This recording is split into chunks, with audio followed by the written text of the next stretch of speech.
Everything we learned from the Premier League this weekend. We have to start off with Arsenal. We'll be talking about Liverpool, Man City, the relegation battle, and top four.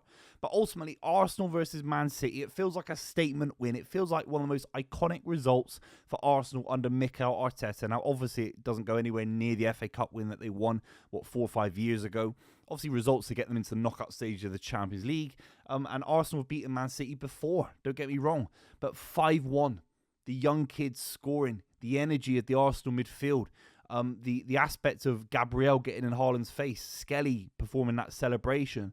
This Arsenal fans on Twitter a little bit over the top with it on Twitter, but on the pitch, it was absolutely spot on. I think Arsenal gave Man City a good going over that actually could change things going forward.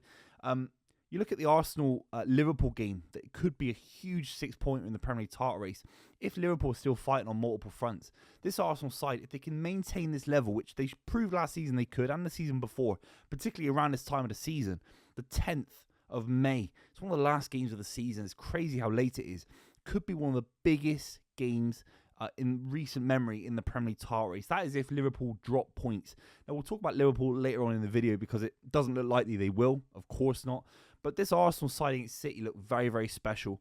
It felt like, on some level, the changing of the guard. Now, Man City have gone into the transfer market. We'll be talking about Nico Gonzalez in a minute, joining Man City from Porto.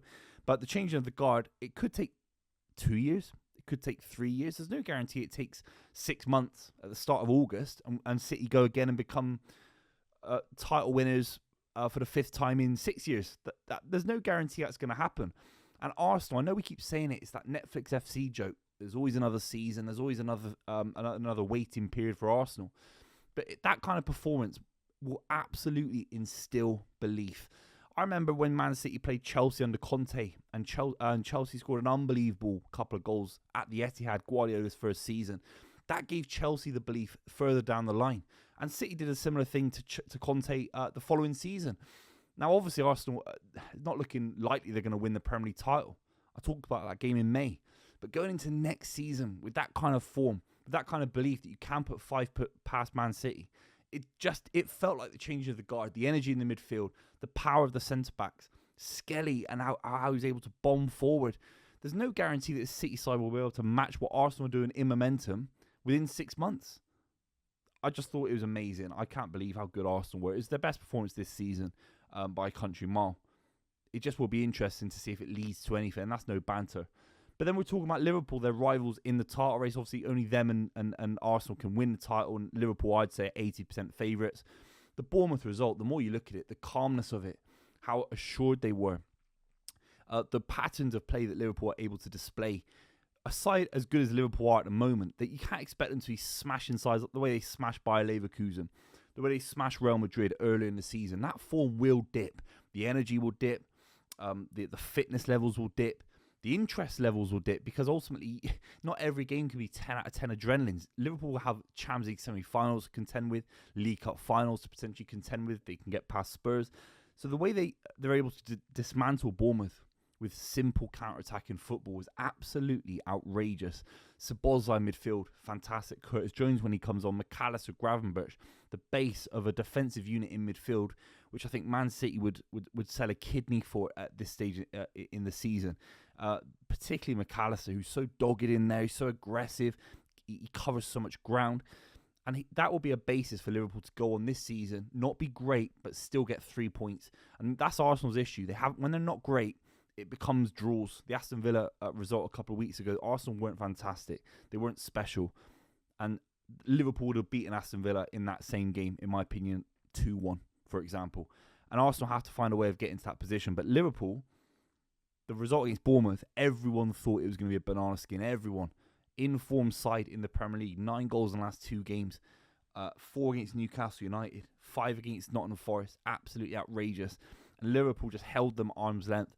But Arsenal have to look at Liverpool massively. They have to look and think there will be a dip somewhere, particularly if Liverpool fight on 4 fronts. They have to use history. They have to open the history books and see what Man City did. Man City were able to chip away, particularly in that final game of the season where Gundogan and Zinchenko helped City beat Aston Villa from 2-1 losing position final day of the season. It was craziness. It was absolute craziness. And I think Arsenal have to look at Liverpool, if they are fighting on multiple fronts, as an opportunity. But that opportunity is very, very small. This Liverpool side are absolutely fantastic. They really are. The side of it, the sign of a top side, almost a generational side, is being average and getting maximum results every single week. And that's what you feel Liverpool are doing.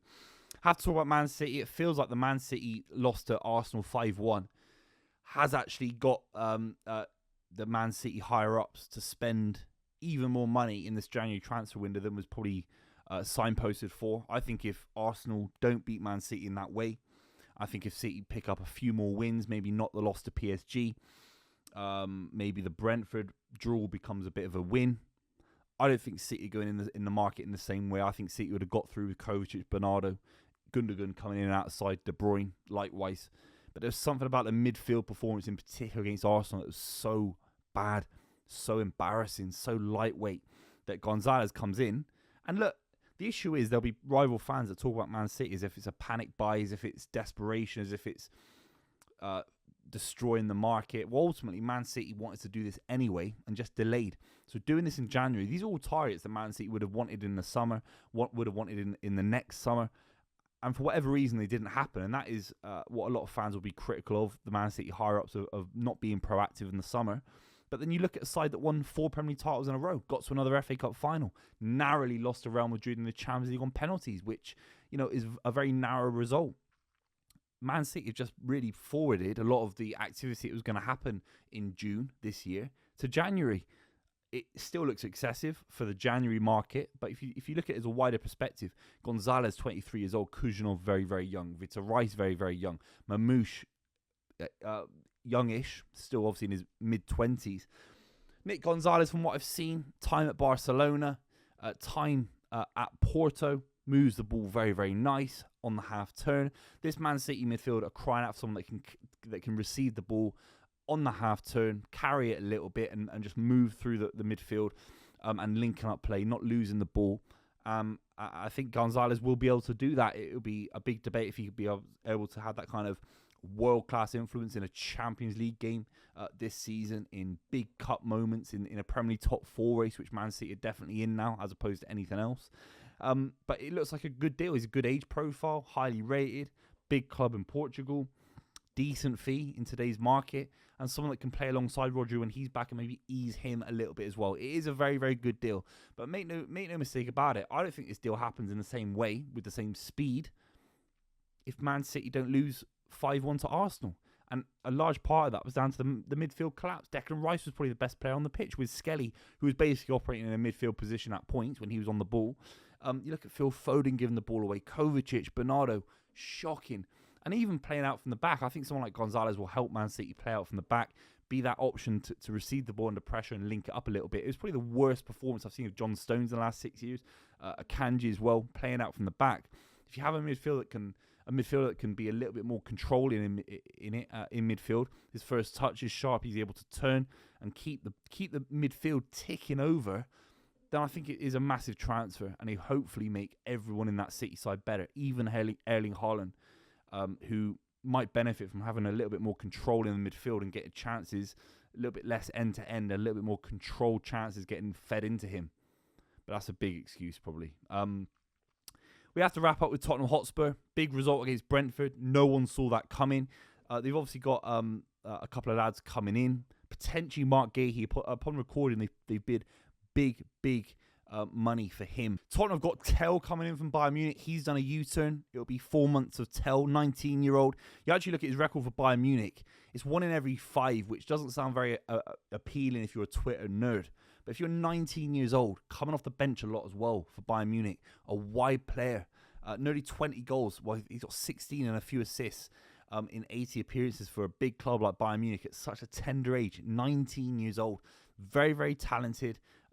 He's got 2 great feet, but his right foot coming in from the left, he'll make Spurs so much more dangerous.